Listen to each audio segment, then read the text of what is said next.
പൂർണ്ണമായിട്ടും പ്രതീക്ഷ തന്നെയാണ്. ഇന്നലത്തെ പോളിംഗ് കൂടി കഴിഞ്ഞപ്പോൾ രാത്രി അവരെല്ലാവരും തന്ന റിപ്പോർട്ട് അനുസരിച്ച് UDF നല്ല സാധ്യതകളാണ് ഉള്ളത്. പാലക്കാട് നല്ല ഭൂരിപക്ഷത്തോടെ ജയിക്കും രാഹുൽ. ഈ 3 മണ്ഡലങ്ങളിലും ശതമാനം കുറഞ്ഞിട്ടുണ്ട്, പോളിംഗ് ശതമാനം. കഴിഞ്ഞ കാലങ്ങളിലൊക്കെ ഈ വോട്ട് ശതമാനം കുറഞ്ഞപ്പോഴൊക്കെ നമുക്ക് ഗതി നിർണ്ണയിക്കാൻ പറ്റാത്ത രീതിയിലായിരുന്നു ഫലം വന്നത്. ഈ 3 നിയോജക മണ്ഡലങ്ങളിലും പോളിംഗ് ശതമാനം കുറഞ്ഞതുമായി ബന്ധപ്പെട്ട് UDF ഒരാശങ്കയുമില്ല. ഞങ്ങളുടെ പ്രവർത്തകരെല്ലാം നന്നായിട്ട് ഫീൽഡിലുണ്ടായിരുന്നു.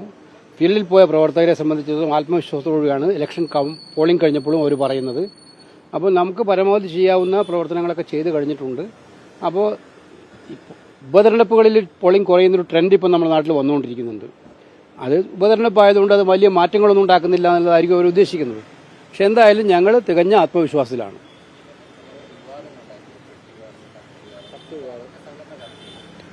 അല്ല, അത് ആ വിവാദങ്ങളാണോ ചർച്ച ചെയ്യേണ്ടത്? പെട്ടി വിവാദം ഉന്നയിച്ച് വരുന്ന പിൻവലിൽ ചോടിയില്ലേ? ചർച്ച ചെയ്യേണ്ട പ്രധാനപ്പെട്ട വിഷയങ്ങളുണ്ട്. കേരള രാഷ്ട്രീയം, കോൺഗ്രസ് മാത്രമല്ല, ഒരു കമ്മ്യൂണിസ്റ്റ് പാർട്ടിയുടെ അധപ്പതനത്തിന്റെ ഏറ്റവും വലിയ തെളിവാണ് പാലക്കാട് തെരഞ്ഞെടുപ്പിൽ കണ്ടത്. നമ്മളൊന്നും ഒരിക്കലും പ്രതീക്ഷിക്കാത്തവണ്ണം ഇത്രയേറെ അധപ്പതനത്തിന്റെ പടുകുഴിയിലേക്ക് ആ പാർട്ടിയെ കൊണ്ടുപോകാൻ അവരുടെ 1-2 നേതാക്കന്മാർ ശ്രമിക്കുന്നു എന്നുള്ളതാണ് നിങ്ങൾ മനസ്സിലാക്കേണ്ടത്. അവിടെ പരസ്യം കൊടുക്കുന്നത് ന്യൂനപക്ഷങ്ങൾക്ക് മാത്രം വായിക്കാൻ അവർക്ക് ആ മേഖലയിൽ കേന്ദ്രീകൃതമായിട്ട് സ്വഭാവമുള്ള 2 പത്രങ്ങൾക്ക് പരസ്യം കൊടുക്കുക. അതിന്റെ ഉദ്ദേശം എന്തായിരുന്നു? ഇന്നലെ തന്നെ പിന്നെ അവരുടെ ചർച്ച എന്തായിരുന്നു? പലയിടത്തും ഞാൻ ശ്രദ്ധിച്ചത് ആ കേന്ദ്രങ്ങളിൽ വോട്ട് കുറഞ്ഞതായിരുന്നു. അല്ല, ആ കേന്ദ്രങ്ങളിൽ വോട്ട് കുറഞ്ഞിട്ടില്ല, പക്ഷേ കുറഞ്ഞു എന്നല്ലായിരുന്നു ചർച്ച. അപ്പൊ ഇതെല്ലാം ഒറ്റ കേന്ദ്രീകൃതമായിട്ട് ഇത്രയും വർഗീയത ഉണ്ടാക്കിയിട്ട് BJPയെ സഹായിക്കുക. അത് BJP ചെയ്യുമ്പോൾ നമുക്ക് മനസ്സിലാക്കാൻ പറ്റും. BJP ചെയ്യുന്നത് കൃത്യമായിട്ട് നമുക്ക് മനസ്സിലാക്കാൻ പറ്റുന്നുണ്ട്. അവർ ചെയ്യുന്ന ജോലി ഇതാണ്. അവർ വർഗീയത ഉണ്ടാക്കിയിട്ട് വോട്ട് വാങ്ങാൻ ശ്രമിക്കുകയാണ്. CPMന്റെ റോൾ എന്താ ഇങ്ങനെ വരുന്നത്? CPM അങ്ങനെയുള്ള പാർട്ടിയായിരുന്നോ? പാലക്കാട് BJPയെ ജയിപ്പിക്കാൻ വേണ്ടിയിട്ടുള്ള എന്ത് ഡീലാണ് അവർ നടത്തിയത്? ആ ഡീലിന്റെ ഫലമല്ലായിരുന്നോ ഇതെല്ലാം? ഈ നടപടികളെല്ലാം ആദ്യം മുതൽ അവസാനം വരെ UDFനെ കോർണർ ചെയ്തുകൊണ്ടുള്ള ആരോപണങ്ങൾ, പരാതികൾ, ഇത് മാത്രം ഉന്നയിക്കായിരുന്നില്ല അവർ BJP എവിടെ അറ്റാക്ക് ചെയ്തു? പാലക്കാട്.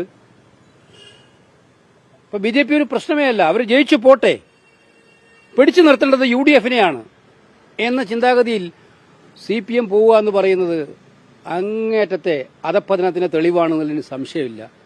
അത് തീർച്ചയായിട്ടും വരുംകാല രാഷ്ട്രീയം ചർച്ച ചെയ്യേണ്ട ഒന്നാണ്. കേരള രാഷ്ട്രീയം ഈ തെരഞ്ഞെടുപ്പ് കഴിഞ്ഞാലും ചർച്ച ചെയ്യേണ്ട ഒരു വലിയ രാഷ്ട്രീയമായിട്ട് അത് നിൽക്കുന്നുണ്ട്. കത്ത് വിവാദം, കത്തിന്റെ സംബന്ധിച്ചൊരു തർക്കമുണ്ട്. മുരളീധരനെ ജയിപ്പിക്കുന്നത് അങ്ങനെ ഒരു കത്ത് വ്യാജമാണെന്നുള്ളതും വന്നു. പക്ഷേ ഇതൊക്കെ ഇലക്ഷൻ ശേഷം അതിനെ സംബന്ധിച്ചൊരു ചർച്ച ഇന്റേണലായിട്ട് നടത്തുമോ? അല്ല, ഞാൻ പറഞ്ഞില്ലേ, ചർച്ച ചെയ്യേണ്ട കാര്യങ്ങൾ ചർച്ച ചെയ്യേണ്ട കാര്യമുള്ളൂ. ഇത്തരം കാര്യങ്ങൾ തെരഞ്ഞെടുപ്പ് സമയത്ത് ഉണ്ടാക്കാവുന്ന ഇത്തരം കാര്യങ്ങളൊന്നും ഞങ്ങളുടെ പാർട്ടി ഗൗരവമായിട്ട് എടുത്തിട്ടില്ല. അല്ല, ഇതാ ഞാൻ പറഞ്ഞല്ലോ, ഇതിനകത്ത് ഇത്തരം കാര്യങ്ങളൊന്നും ഗൗരവമായിട്ട് എടുത്തിട്ടില്ല. ഞങ്ങളെ പാർട്ടിയെ സംബന്ധിച്ച് ഒറ്റ ലക്ഷ്യമേ ഉള്ളൂ, തെരഞ്ഞെടുപ്പിൽ വിജയിക്കാൻ ഒറ്റക്കെട്ടായി നിൽക്കുക എന്നുള്ളതാണ് ഞങ്ങൾ ചെയ്യുന്നത്. അതിനകത്ത് പ്രവർത്തനവുമായി ബന്ധപ്പെട്ട് അവിടെ പ്രവർത്തിച്ച ആളുകളിലേക്ക് തന്നെ ഒരു സ്വാഭാവികമായിട്ടും അവരുടെയൊക്കെ അനുഭവങ്ങൾ ഞങ്ങൾ വിലയിരുത്തും. അത്രേ ഉള്ളൂ.